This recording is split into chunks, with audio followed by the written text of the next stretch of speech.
politics, entertainment, news, and business. And this is KMTV. We are on your screen, we are everywhere. The best online Liberian platform you have. Make the best use of it. My name is Frank Artis, and I endorse this channel.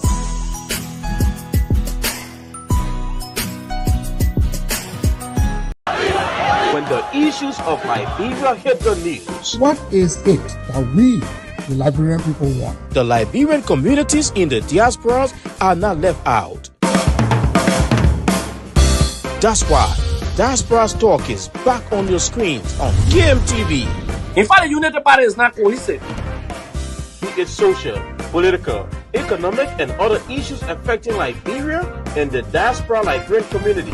I did not expect to even make it to Hollywood. Joan Cyrus McGee and Nathan Charles every Monday, Wednesday, and Friday, 12 p.m. Central Standard Time, live on KMTV, Facebook, and YouTube. I want to be arrested in the midst of my people. As they discuss the issues, blend the voices from Liberia and the diaspora Liberian communities. The Liberian Business Association in the diaspora should be used as a vehicle for economic development in Liberia because no country can develop without a diaspora impact. For sponsorship, call some numbers 612-806-5896, 816-433-3979, or better still, email us at usakmtv@gmail.com. Diaspora Talk, don't miss out. Welcome. And if you are just joining us, I'd like to say welcome to KMTV. That's Creative Minds Television. We are everywhere. That's why we are here on this wonderful, wonderful afternoon. Today is Wednesday. Is the 29th day of January 2025. Wow, January is already gone. It feels like the year was already been used before it came by. But however, I'd like to say welcome. My name is Cyrus McGee. I'm here with my colleague Nathan Charles on this wonderful, wonderful Wednesday here from the city of Brooklyn Center for where we sit and broadcast. It's kind of sunny but a little bit fair weather today here in Minnesota. Wonderful days. We've been experiencing great weather. And that's it. We don't know what comes next. We don't know what to expect, but that is it. A lot happening in our city, across the U.S., across the world, back home in Liberia, where most of you are viewing. I'd like to say welcome. And today we have with us a very, very important person from the city of Brooklyn Park, the most populated Liberian city here in the U.S. We always say that, and 40,000 Liberians strong, according to the numbers we can gather. And the mayor of the city is Hollies Winston. He's been at the helm of power now for a little over a year, almost 2 years now. And he will be telling us, see how time flies. He will be telling us about what's happening in Brooklyn Park. Over the year 2024, how did Brooklyn Park end? How did we get into 2025? What's out there for his people? And as you know, the biggest thing on the lips of everyone right now across the U.S. is the issue of immigration. He will also be talking to his people about what's happening. There are a lot of rumors around town. He's going to be talking to about some of those and just other programs that are coming or happening in the city of Brooklyn Park. With all much ado, let me welcome Mayor Winston, Hollies Winston, and he's flanked by my colleague Nathan Charles. Guys, welcome. Thank you. It's good to have you, Mayor. Well, thank you for having me. I appreciate it. It's an honor. And Nathan, we back on it again. We've been off a little bit, doing some revamp, coming back stronger, and it's good to have you also on this wonderful interview. Indeed, we are here to serve our community. And let's just roll into it. Mayor Winston, tell us Brooklyn Park. What's the state of Brooklyn Park so far? The state of Brooklyn Park is good. We're always looking to improve. I think, we talked a little bit about what has happened over the past 2 years and some of the outcomes from last year. I think a few of the big things, and we can get into this in more detail, is there's two big things that have really occurred. One is we're creating a biotech district in Brooklyn Park. And that biotech district is going to probably have 5,000 to 10,000 jobs within it. We're going to bring a ton of economic infrastructure so we can help lower taxes in our city, but it's also going to create jobs. And one of the things that we were able to do is last year get some dollars for a program called Brooklink. What Brooklink does is it take many youth a lot of youth from communities that look like ours, actually, and then we train them for jobs within the city. So as we begin to build out this biotech district, which is going to have medical device companies and other companies that deal in that medical space, we're going to connect youth who haven't had opportunities to get those jobs to those jobs. And some of those jobs you don't need a college degree for, so you can graduate from high school at 18. And by 19, you can be making $60-something thousand a year for some of these companies. You grow and you get into you get into management, you get a college degree, you can make even more. So that's one of the first things that we're really proud of, is that we're looking to break some of that cycle of poverty, and we're looking to bring our communities into a prosperity that they've never really enjoyed in the past. And as we build that out, we also want to make sure that businesses, right? Not just the typical businesses who've always made money, but businesses within our community are getting opportunities to enjoy and some of that wealth that's going to be created. So that's one thing that we're incredibly proud of, and we're continuing to make progress on that. The second thing is going to be, in the past, they used to be called violence intervention specialists, and we're bringing them in-house to our city, and we're making them community intervention specialists. So one of the things that's important about Brooklyn Park is, yes, we have a police department, and we look to fully fund that police department. The other piece, though, is that we have an alternative response team, and then we've got what we call this community intervention. Alternative response deals with folks that are dealing with mental health struggles or issues, and for the first time in a long time, we've seen calls go down in that space. And it's because we have this alternative response team that has a mental health specialist, and they got a social worker. They go out, and instead of the police going, because sometimes we know the police go and a situation can escalate, people get nervous or it just escalates. Instead of the police going, this team goes out, they help people with their issues, and then the police can go elsewhere, right? That's helped push down crime. That's helped push down some of the mental health. But we're also issues we're seeing in our community, but we're also investing in this community intervention unit, which is going to help get upstream of some issues. So if we see youth that are dealing with particular issues, rather than the police knocking on their door, right, we can have this unit put them into to get them programs or get them help if they're dealing with food insecurity or they don't have enough food, right? We can get them the programs that help them so that they don't have to interface with the police. They're not in that system, right? And they can go to school and they can go on with their lives. And we're just looking to continuously push down crime in ways that the police are not directly having to interact with our community, right? And it's less expensive to do it this way as well. It's better for the community. So those are two of the big outcomes that really came from last year. Now this year we're dealing with a different set of issues, right? But those are two of the bigger outcomes that we saw. Now let's stay a little bit with the biotech district. Yeah. Where in Brooklyn Park do we expect this to be situated directly? So if you think of 169, 610 area or that northwest corridor, right, where it's going to be about 250 acres. And what's special about that is that Brooklyn Park has 700 acres of undeveloped land, but this 250 acres is around that 169, 610 area. When you think of like the Target headquarters, right, we've designated that 250 acres. And what's cool about that is that for folks from Minnesota, you'll probably be aware of this, but we have the Mayo Clinic, right? Or Destination Mayo is what they call it, the state level, where the Mayo Clinic is in Rochester. That is a state designation as to this is where we're going to put a lot of our medical infrastructure. Well, now at the state level, they have said, this area is going to be a biotech hub, right? And at the state level, they're going to start saying, well, how do we get investment to this area along with what we do as a city of Brooklyn Park, right?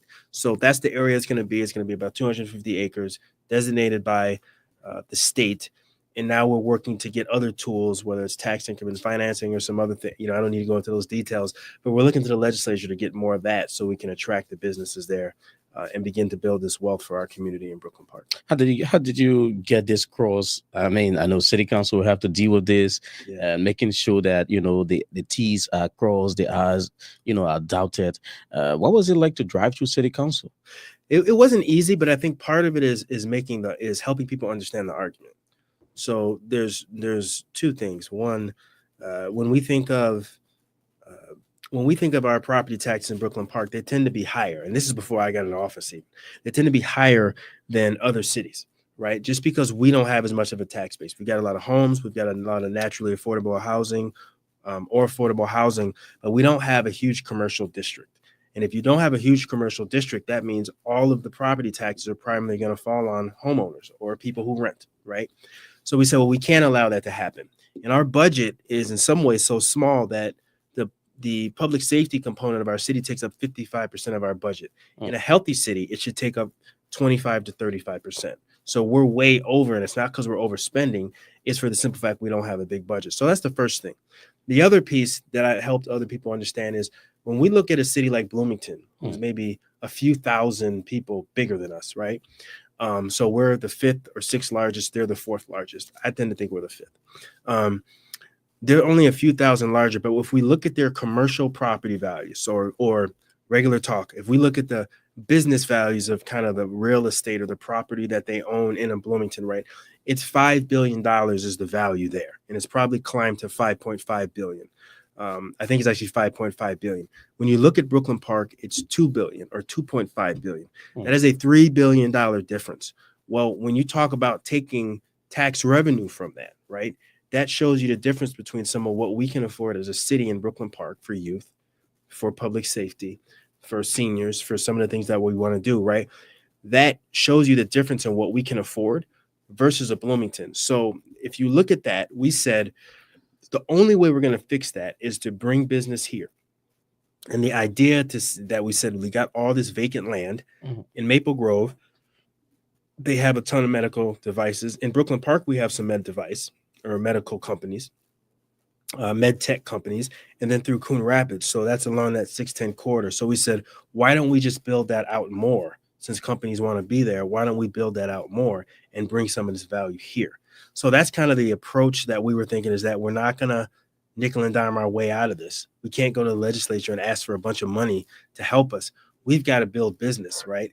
And business also allows us to build prosperity as a community. So a lot of the council got on board with that to the point where we actually made a change where we said, and sorry to get in the weeds with this, but in terms of zoning, we said, we're going to change our zoning. We don't want a bunch more gas stations. We don't want a bunch more car wash shops or fast food joints.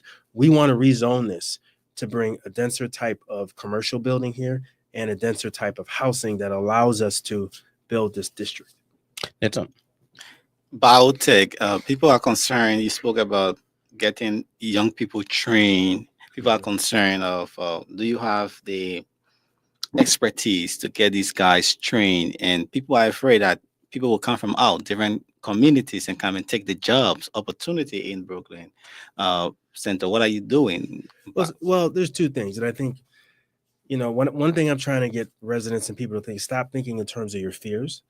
They have to be addressed, but sometimes our fears get ahead of us to prevent good ideas. But the way we're addressing that is, one, the Brook Links program focuses on youth from Brooklyn Park and Brooklyn Center. Okay. Brooklyn Park and Brooklyn Center house similar populations and similar needs, right? So we're working closely with them to make sure that our youth get those opportunities. Now, as far as outside jobs, when we talk about 5,000 to 10,000 jobs, right, I wouldn't be fearful of that. If you have a program like Brooklyn that's going to get youth into this, right, companies that are coming are also going to, and especially as we incentivize them, we're going to say, hey, we need you. If we're going to give you certain incentives, right, we can write that in to say you need to be looking at people that live here. The other piece is, and I think people need to think in terms of just market dynamics. If I am a medical device company, do I want someone who works 45 minutes away, or do I want someone who lives in the city 5 or 10 minutes up the street, right, and who has the skills to do this? So a number of people are going to be employed within Brooklyn Park, Brooklyn Center, and surrounding areas within this. But you're also going to need people from outside the city, right? And the other piece is that if you have a decent amount of people coming from out the city and they're buying within our city, they're buying from restaurants, they're buying from retail, right? One of the things that allows us to do is put in place a sales tax. And that sales tax says for folks that are starting to spend money at all these places we're creating in the city, we get to have that as a city, and we get to use that to invest in more programming for youth and more programming for people who want to work in Brooklyn Park or who are transitioning from one job but want to transition to these biotech jobs. So that's kind of how we see that ecosystem taking care of itself. But we will also proactively be involved in making sure that people locally are employed. Now, the challenges, I know these kind of work will come up a lot. What are some of those challenges you look at, whether in the short term or in the long term, in making this work? Well, I think part of the challenges are Brooklyn Park has a reputation for a ton of affordable housing. So when you talk about retail and restaurants and people coming, people don't always think of us being that city. And the other piece, the bigger piece, I think, is the incentives to get these biotech businesses here, right? Some of that is tax increment financing, right? So if you build here, we will defer your taxes for 15, 20 years to the city. So you build here, you bring these jobs, you bring this industry, right?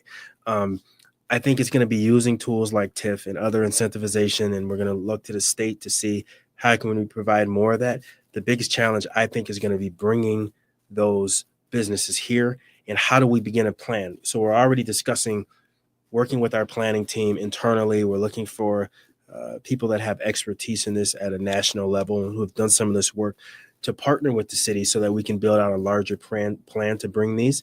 I think the biggest thing is going to getting them here. But I think because of some of the tax incentives that we're going to offer, the planning we're going to offer, and that is kind of catering to them, right? And I think the other piece is we're going to let people know that Brooklyn Park, we are very much open for business, right? And we're going to be a city council that if you're going to be the biotech equivalent to what the Mayo is to Rochester, we're going to work with you as a city council to make this as easy as possible, as long as you're employing our residents and giving back to the city. Good one indeed. But the Brooklink project, I know a few years back there were huge crimes all over the place, whether it's Brooklyn Park, Brooklyn Center, and we know there are different organizations that are working, shining the light on this and encouraging the youth. What can you say about your team from Brooklyn Park as it relates to the youth programming, and what can you report about crimes over the years? Well, I think crime is actually going down, but crime is a systemic issue, right? So often, and that's one of the other reasons we're talking this biotech, and we're also talking about some redevelopment along the Brooklyn Boulevard corridor, is that what people never want to talk about, because they always want to bring it down to ethnicity or racial or this accountability, right? And there's a huge accountability component to dealing with crime. But many times crime tracks with economic opportunities. So we have to make sure those economic opportunities to pivot, to speak directly to what our city does. We've got programs like Rec on the Go.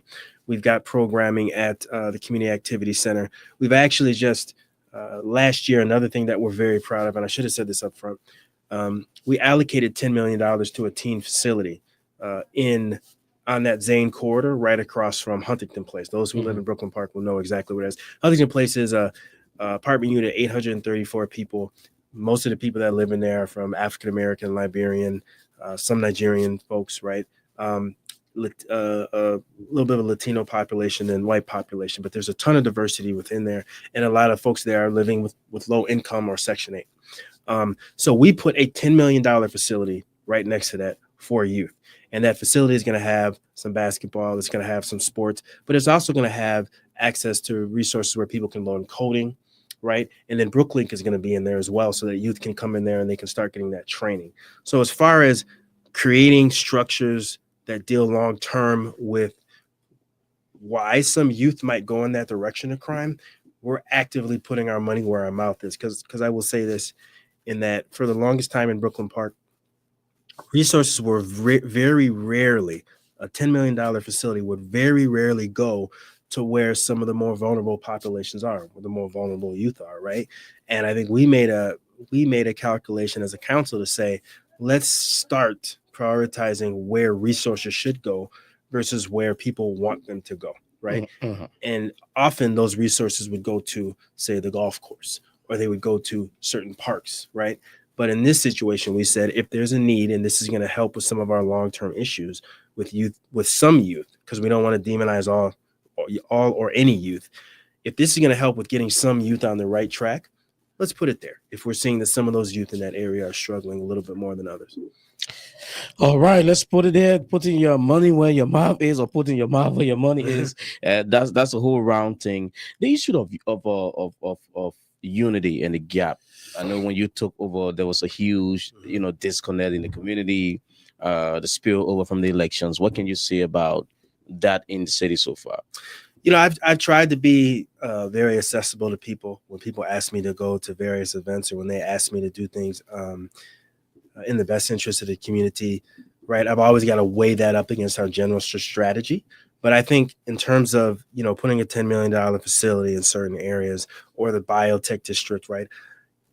I think a lot of people want me to cut a check to their particular organization, right? Or they want me to address their particular need. And what folks have to understand is I got a city of 87,000, and that I have made it very clear that just as Christ felt it was most important to minister to the most vulnerable, the poor, the people that the oppressed, or people that people just want to discount, my administration, my approach has said we are also going to try to create policies that work for that, right? And so I'm hoping, and I think in many cases, I've had people come up to me and say they appreciate how we're approaching this. I'm hoping that creates some of the unity. I think there's another piece where it just needs to be, we need to have conversations with certain leaders, and they can better understand where I'm coming from, and I can better understand some of the issues that they're dealing with, right? I've only been in office 2 years. I know people think that's a long time, but it's not. And so I think some of those conversations are ongoing, and we need to continue to have those conversations. So, And they just in the election on that you wanted to. Yes, I was just going back to you. You said you try to be more accessible. You also said you need to have more conversation. 2 years. So when you're saying you're trying to, are you engaging leaders? You talk about more conversation. Are you going to these different blocks, scheduling a meeting with them? Because you say, hey, I don't have to attend all of the programs. I'm focusing on more of putting a $10 million to a team project. But you are the mayor. People want to have access to you. Are you being accessible? I would say I'm being accessible. I think people forget, I have a job outside of this, because mayor, you would think it'd be full-time in the city the size of Brooklyn Park. It is not. So I have to spend 40 hours a week as mayor. Then I've got to spend 30 hours a week on a job. And then I've got a wife and kids. So when people ask me to go on blogs, I generally go on their blogs if they ask me to. If people want to meet with me in person, I do meet with people. And then there are certain people I reach out to proactively. I think people want me to publicize everything that I do. And I'm just not ever going to be a person that publicizes, because I get that culturally that's where maybe some people are at. And I'm talking about in the country. But for me, I would rather see a sermon than to hear one any day. And I will say that all the time. I will do rather than tell you, right? And I will listen, and I will do if it makes sense within, the larger strategy of the city, or if it's ministering to some folks that are really struggling with some things. So I hear your question, but I'm not going to go on the tour so that everybody feels like Hollis is listening versus actually accomplishing the work, which takes a hell of a lot of time to actually come up with the biotech, to actually get the teen center going, to actually deal with the issue like the community activity center, right? We're doing everything we can to get funding so that not only do we have ice rinks, but we also have basketball courts. Because when you talk about unity, it isn't just unity with one community. Community has to be built across many communities. So if you've had people that have been in Brooklyn Park for 100 plus years culturally, right? You can't just say, well, new folks have come in, what you want, that's no longer relevant, right? And I can't say, well, it's been done for 100 years. You folks who just came, you got to wait your turn. Everybody has to be brought together to say, it's not that simple. You've got white kids who are starting to play basketball and they want to get into soccer and they want to get into the Liberian Soccer League. But you've got Liberian children who are starting to play hockey and who want to be the next, ice skating or MVP or this or that, right? So we've got to understand that it's much more complex, and that if we take an overly simple, unnuanced approach and we lie, right, or we bray like a donkey, which is what some people do to try to get their way, we're not going to get the outcomes that we want. And so it's not the easiest work to help people understand that. But I didn't sign up for an easy gig. So yes. So you talk about conversation. Are you having conversation with different communities? I am. I mean, I think it depends on how you look at it. If you're saying, am I having an hour-long conversation with every community every week? No. But if you're talking about Gambian, if you're talking about Sierra Leone, if you're talking about even specifically Liberian or Somali or African-American or folks from traditional white community, right, or leadership from the Hmong community, I have those meetings on a regular basis. But I also will say this. The old style of leadership in Brooklyn Park, which was on its face, it looked like it was trying to unify, but it's some of the most divisive leadership because it took the old slave approach. And I hate to say this. And the old slave approach was this: I'll have a meeting with you. I'll have a meeting with you. I'll have a meeting with you. I'll have a meeting with you. I'm going to give you pennies. I'm going to give you pennies. I'm going to give you pennies. I'm going to turn you against one another. But when it comes to saying, let me give $10 million to the folks who need it, I don't have the political capacity to do that. That's not important. But don't worry about it because I got you $5,000 or I got you $10,000. People don't want to hear that. But that is the way that it was conducted. And that's what they used to do to us on the plantations. They turned those in the field against those in the house. And then once we got free, right, and we moved up to cities up north, they would cut those checks and turn us one against another. But they never changed the actual structure to give people opportunities at what they had. Right. So what I've said is, no, I will actively involve people in policy making. I will bring people who haven't been at the table in the past to the table. And then we can make decisions, or I will set up meetings with you and staff so you can actually work on something with the city so that we can actually blend together and come up with a better outcome than me trying to divisively have meetings and then be a gatekeeper. I don't really want to be a gatekeeper. I want the city to have direct relationships with people so that, let's say I don't get reelected in 2 years, right? Relationships that the community will have with the city will still exist whether I'm there or not. Mm-hmm. And to me, that's supposed to be the approach of our city. Now, the program Bridging the Gap between the police and the community, what did it take you to get that started? And what's the reception so far from the different communities? So in the past, we had violence interventionists. I give Bishop Hardy Smith credit on this. And then we had the Village, I think, Takoa Cochran and folks like that. And so they did some of the work to violence intervention, right? And I think we were cutting them a check to do this, but we realized as a city that I was a little unwieldy in terms of paying people on time because we only work through a reimbursement process, and that can get weird. And then I think it's harder to, if you have just if you're acting as just someone interfacing with the city, you can't necessarily get the quality of training that our police department can provide to those resources. The other piece is that you can't get access to intelligence from youth services, from social workers or other people that our staff can get as police, right? And so we haven't rolled the program out. The program we rolled out probably either February or March, right? But there's a process of training people, bringing that in-house and coming up with a model that takes that violence intervention, and we can use it as a city. I think when it was in place with vendors, there was generally there were good reviews in terms of, hey, we've got an active presence where my business is, right? And now people who are coming here, they're trying to cause problems. They see these people that are associated with the city. They can't do that. So it made people feel a little safer. I think where people fell down was this. We wanted databases, not even databases, but we wanted people to be able to build real relationships with youth and understand what those youth are dealing with, right? We didn't necessarily see that. We wanted people to connect people with resources. We didn't necessarily see that. We want to see a database where people knew those resources, and if they saw someone hurting in real time, they could connect them with those resources. That's easier for us to do as a city than it is for some outside vendor to do that. So I think there were mixed reviews. But I think the overall take was, if we can take this to the next level, this can be an extremely successful program. Yes, extremely successful one indeed. Mayor Hollies Winston, he's the mayor of Brooklyn Park 2 years on. It feels like just yesterday. I know it does. It does. And let's look at a little bit more about inclusion. When it comes to the police, and I know there are some people who raise concern about, other people coming from other areas into our police force in Brooklyn Park, then people in the city getting interested, and now we understand that things are changing. You like to talk about that?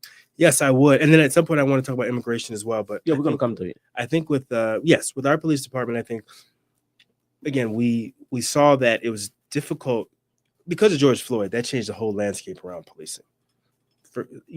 For good, for bad, there's pluses and minuses to what happened.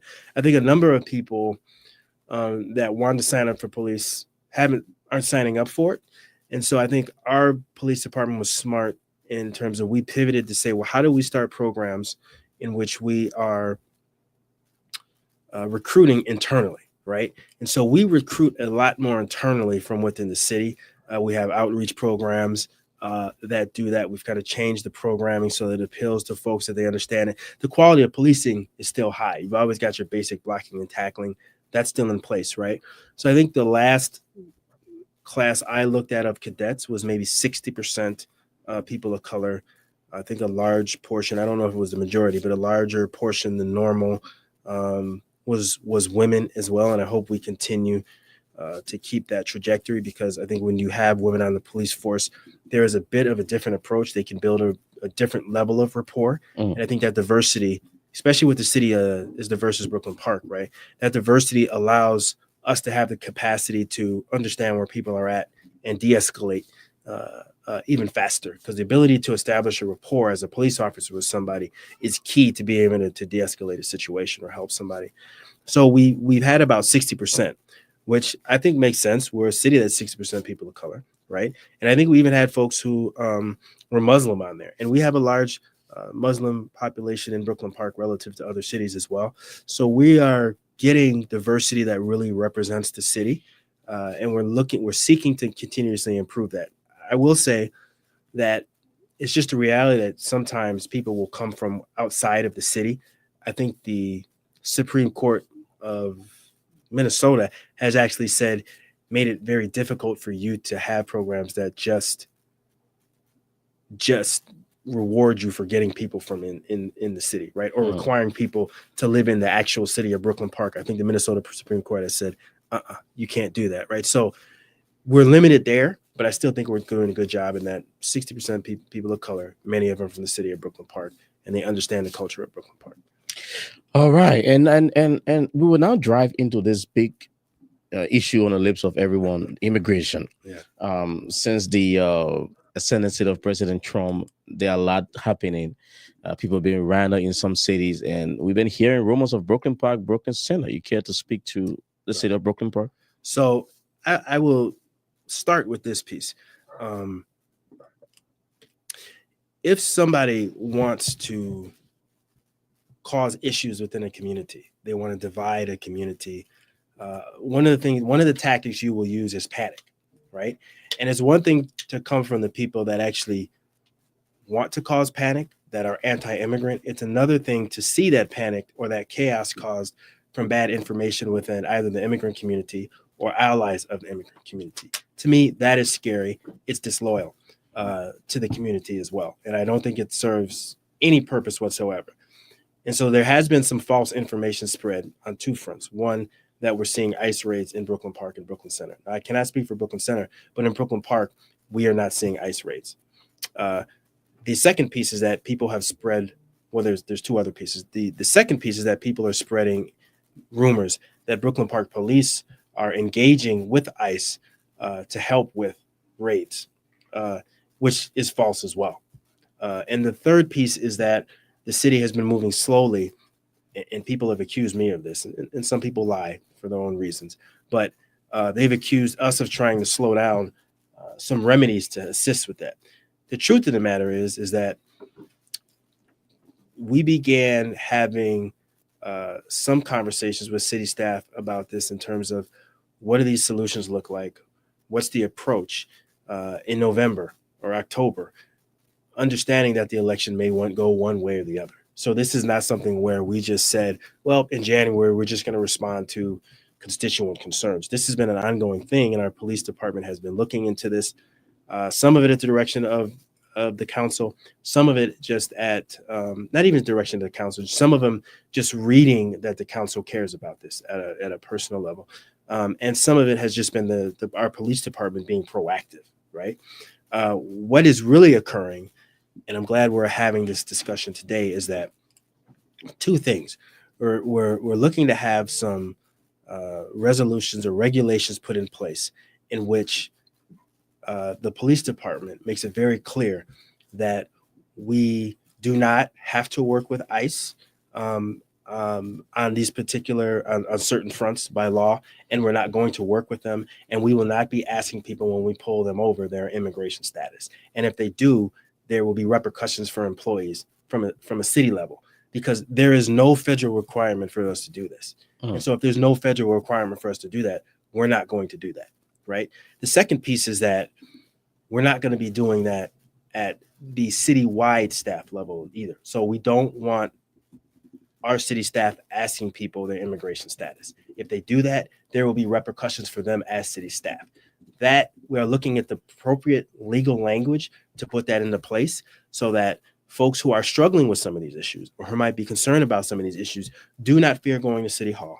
They do not fear interacting with the police. If they've got a situation where they need to call 911, they can call 911 and they don't have to worry because our police understand the residents of Brooklyn Park, and we're not looking to work with ICE unless in any capacity outside of what is required by law. And Have there been very limited attempt from ICE in the time?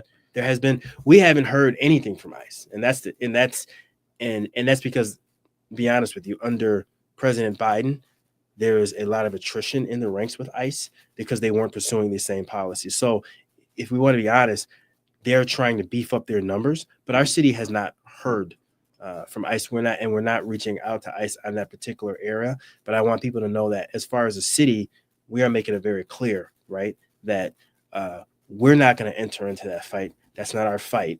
When it comes to immigration, that is a federal issue, and Brooklyn Park is very much here to protect our residents and make our residents, help them understand that within our city, when it comes to our staff, they are very safe, right? And so that is something that, again, not only the police were there, but if people actually go back, there's a taping of this, right? If they actually go back and they hear the city council talk about, that is something that not only were other city councilors aggressive on, but I was aggressive in saying, how soon can we get that language in place, right? So there's people that are lying about my take on it. There's people who are lying about the city council's take. They've got their own political aspirations.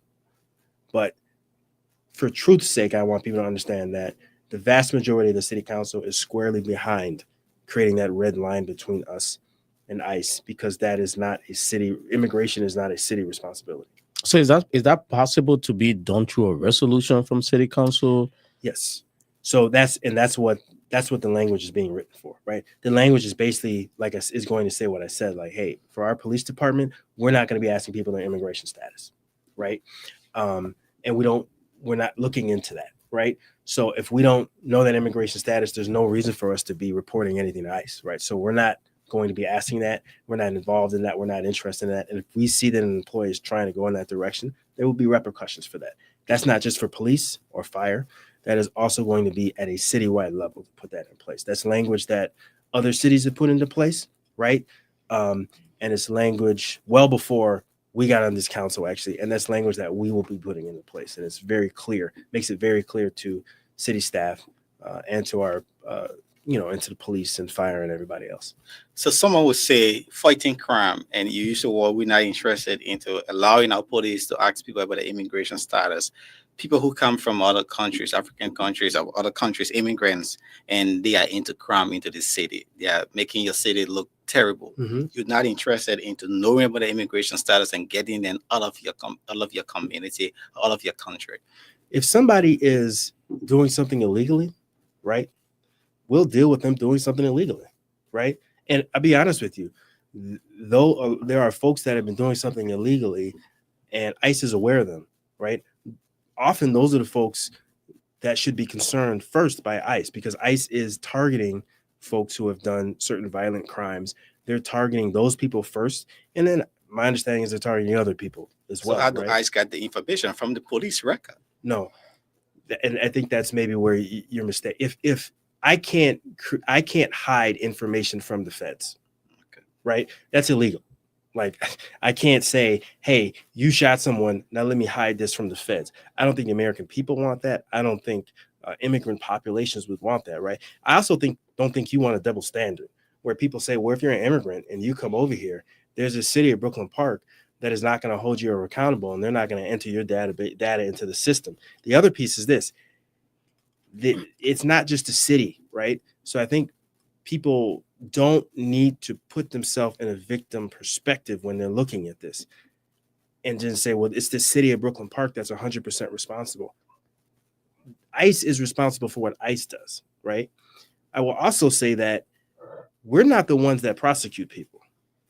That would be Hennepin County, right? So if you are saying we want a special standard put in place where people who do certain violent crimes that ICE is going after, we don't want that to be put on the record. We don't want them prosecuted for that. You need to go to Hennepin County about that. But I can assure you that the vast majority of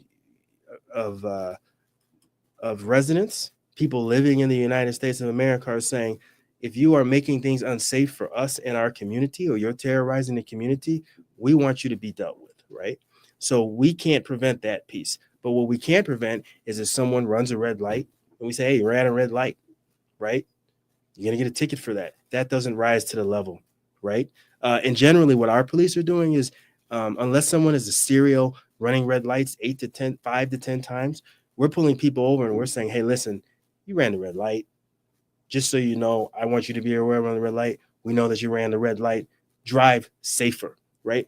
And when I got into office, many people were asking for that level of treatment, because that has been a level of treatment that has been given to other communities for quite some time, right? So that's where our police are at. Our police are saying, unless you are doing something egregious, we're not going to focus on you, because we're focusing on people that are creating egregious problems within the community. And I hope that makes sense. Mm-hmm. In terms of that approach. That's a huge one indeed. And I know you're going to have a lot on your hands, and information dissemination is key. Yeah. Different people, different outlets. What are plans in filtering these information down to our people? Because there are a lot of people out there scared. There are people worried. Yeah. And I think one of the things we talked about, especially if people look at Monday, if they pull the tape and they listen to the tape, we talked about this, and we've had people come and say, look, we want to have this big event where we invite everybody to the event. Town hall meetings and stuff. And I think we said, well, given the spotlight that the administration is putting on this, and that they're putting on certain cities. So I don't know if people are aware of this, but they are calling out certain cities. So Trump has called out St. Paul, right? So given that they're shining a spotlight, I think the best thing for us as a city to do is to have 15 to 30 meetings with community leaders, right? And I'm always happy to come back and have these, or have the police chief come back and have meetings like this, right? But we're willing to reach out to community leaders and say, hey, people that you want at this, or who you think should be at this event, we're willing to sit down and talk and let you know where we are at a city, what the resources are that are available, right? What happens if ICE does come and does X, Y, and Z. We're willing to sit down and have a conversation in terms of, this is what we can do as a city, right? And these are the options, and these are the resources that are available to you. So I think it's going to be a much more old school organizing approach, because I don't think as a city, we want to go to the federal government and say, hey, we want to take you on. We want you to call us out at a national level. To me, that doesn't make a lot of sense. What I do think makes sense is getting people the information they need, making sure as a city we have the policies in place, and then being available when people have questions in terms of how do things work, and making our city available so that people have questions, or if they have concerns, or they're going through something, we're able to get them the resources they need. And I can tell you that when this happened last time, there was a huge town hall. After that town hall, there are even more questions than answers. And so I think sometimes you need to have long-term discussions with people on a regular basis, with leaders that can get that information out through churches, through trusted institutions, right? Or you can get people to those trusted institutions, and we can have those discussions so that people can come learn that information and do what they need to do. Or if someone is scared, right, they don't feel the need to go to that one event. They can go to one of these other quieter events, or they can go to their community leader who's been prepped on this, and then the community leader can get them the information that they need. And I think that's a more appropriate approach. And it's kind of the approach that a lot of African-American communities used to take back in the day when we dealt with these issues as well. So 2 years into your leadership, what are some of your campaign messages you have achieved so far? I would say, the one thing I ran on was getting into this economic development and public safety, right? And so we talk about the economic development. The biotech district is going to be a big piece of that. And like I said, we were able to procure dollars for Brooklink. we're going to be going back and getting some tax increment financing for that. And then we've got the actual designation as Brooklyn, and we're talking to some partners at the state level to make that happen. So I think we're on track with that piece. Undoing 20, 30 years of harm economically to Brooklyn Park is not the easiest thing to do. You know, the Ordway wanted to come out here, different sports arenas wanted to come out of the Brooklyn Park, and the city continuously turned that down, right? So we're making up for lost time in some regards. The other pieces we're looking at along Brooklyn, saying, how do we get more? How do we get more investment along Brooklyn Boulevard, right? So we can get some opportunities and some capital to kind of give that area a little bit of facelift. In some areas, you see it's a little bit more rundown than the newer areas. Well, we're saying we can't just favor the newer areas. How do we get more investment along Brooklyn Boulevard, right? So that was another thing we discussed about. The other piece is going to be public safety. Crime is, I think, down, 15 to probably 20% or something like that. Violent crime is down. And at Huntington Place, where they were really struggling with violent crime, it has gone down substantially within the last 2 years. And one of my promises was to continue to push crime down.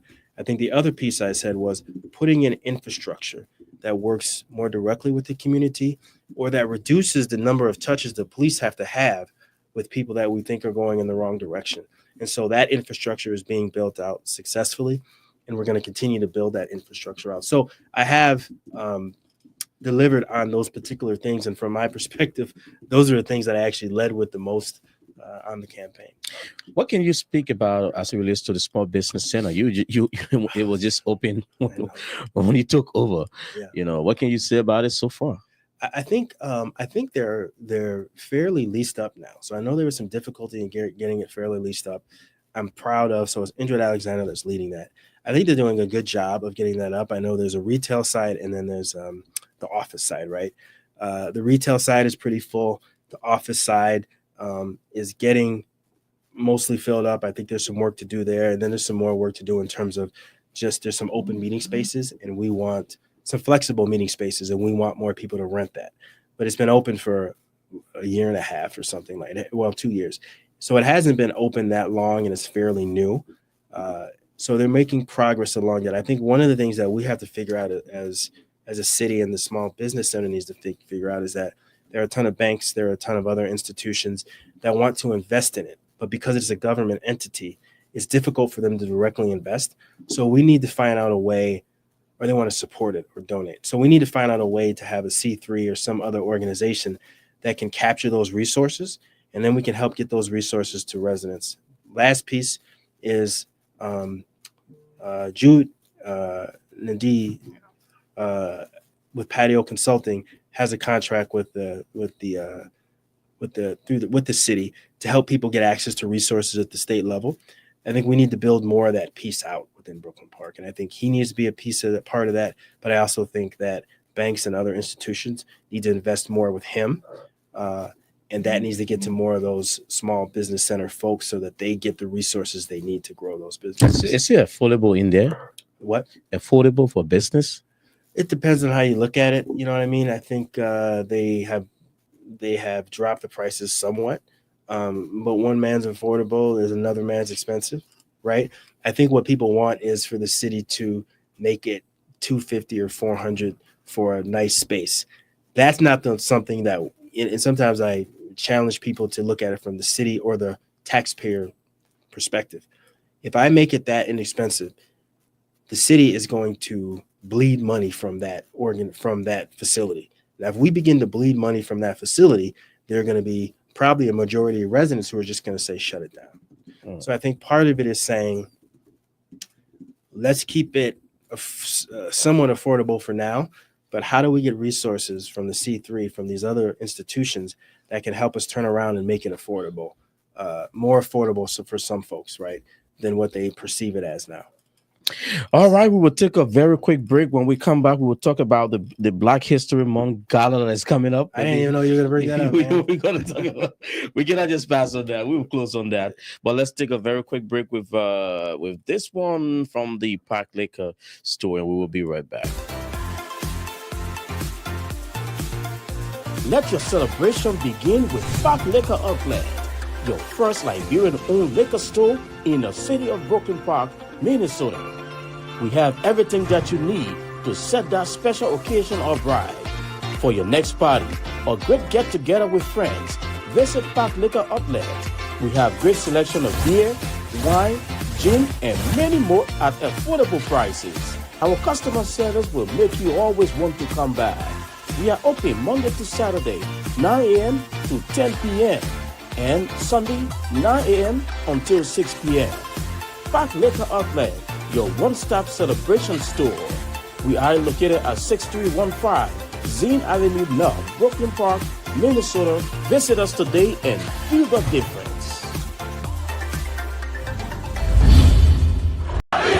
When the issues of Liberia hit the news, What is it that we, the Liberian people, want? the Liberian communities in the diasporas are not left out. That's why Diaspora's Talk is back on your screens on KMTV. In fact, the United Party is not cohesive. Be it social, political, economic, and other issues affecting Liberia and the diaspora Liberian communities. I did not expect to even make it to Hollywood.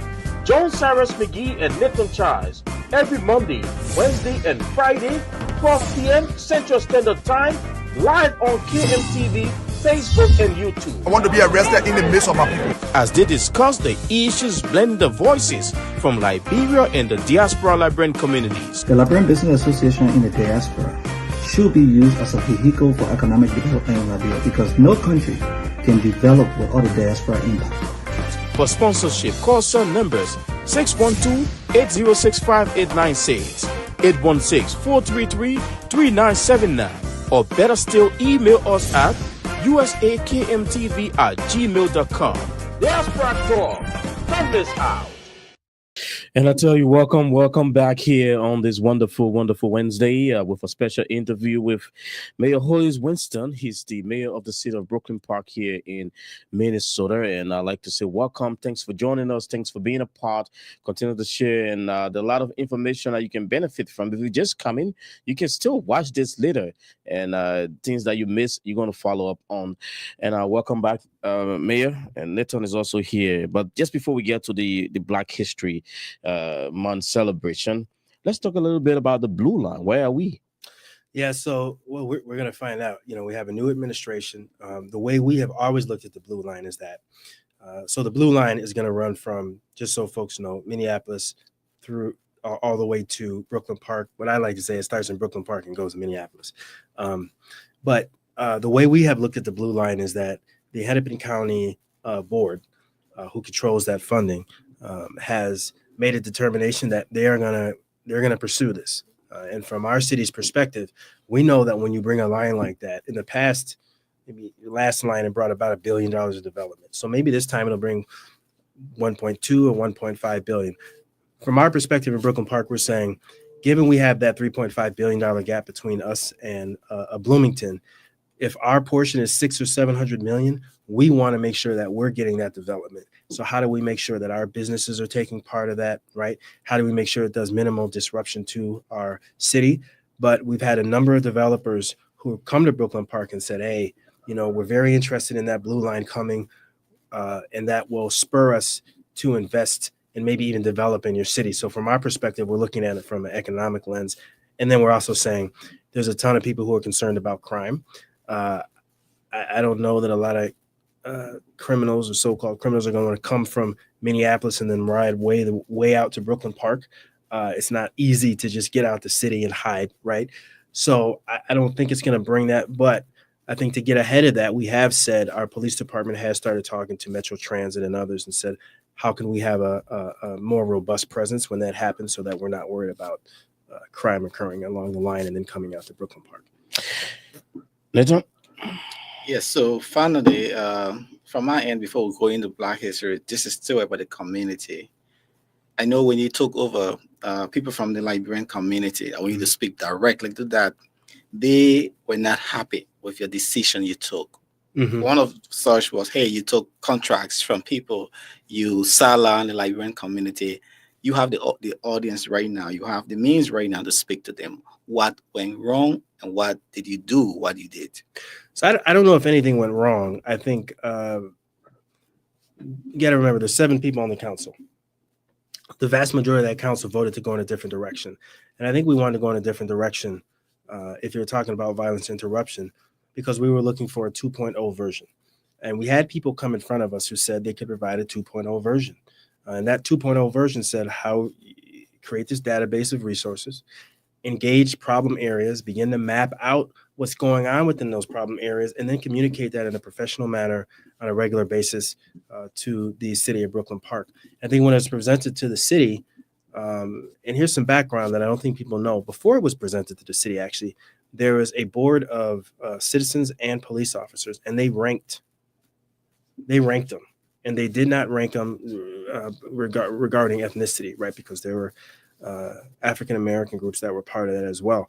And so when we looked at that data, the group that actually became first was actually the group that we voted for. Now, things didn't work out for that group, but there were residents and police officers that were part of that initial thing that even got before the city. And I had no impact on that because that process was in place before many of us were brought into office.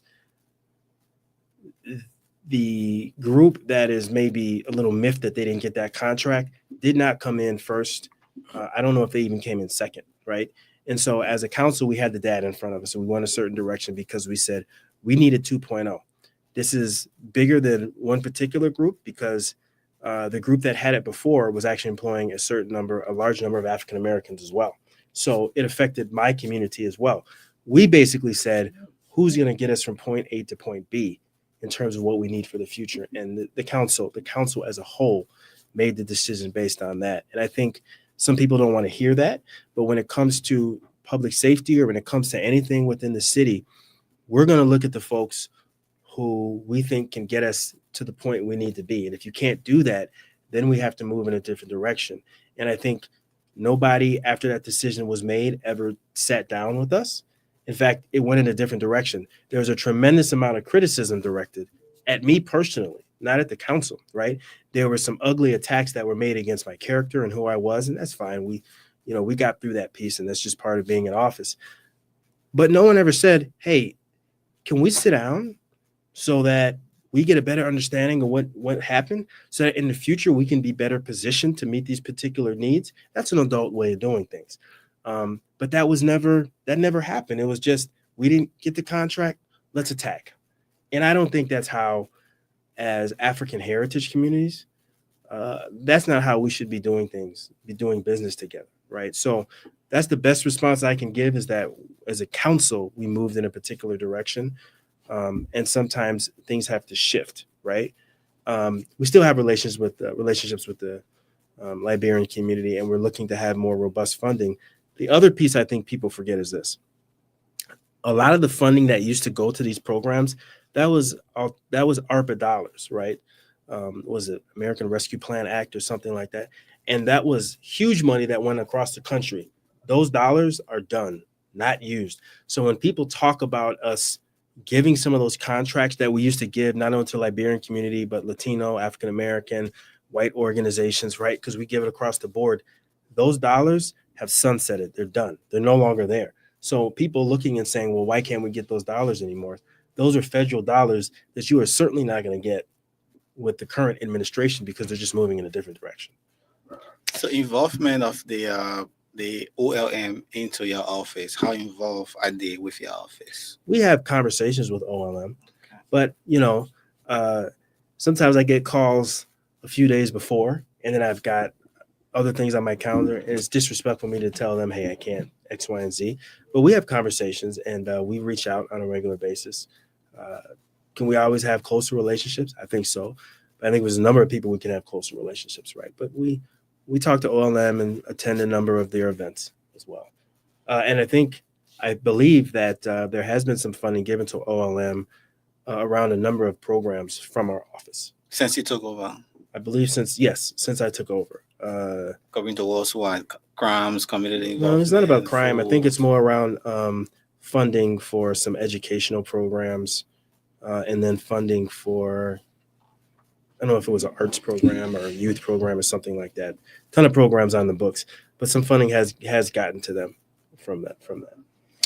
That's new. All right, that's new indeed, and we're wrapping it up, almost closing up. But let's touch on quickly the Black History Month Gala that is coming up, organized by the Legacy Coordination Network Advocates. And I know you largely a part of that. You'd like to tell us what is it all going to be around? Yeah, so I think one of the issues that I have always been bothered by is that, as an African American, right, we have Black History Month, and then people want to say that my history only began when America began, right? And the reality is that I'm connected to something much older, right? In terms of my DNA and all of that. We didn't just suddenly get born in America. And so this event for Black History Month is basically to say that Black history did not just start in America. It's a much larger history that comes from connections to Africa, right? And so there'll be people from Nigeria, from Liberia, from Sierra Leone, Gambia, African Americans there as well. And we're really just going to celebrate our history. And so we have Jamesia Bennett she's a 3-time Grammy Award singer. She's going to be there. And then you see some of the artists that are there that are going to be from the diaspora as well. LeBrent Speed, who's a wonderful speaker. And he actually works within the African heritage Black community to help us network our businesses better. He's successful in business. So also to help us scale our businesses up as well.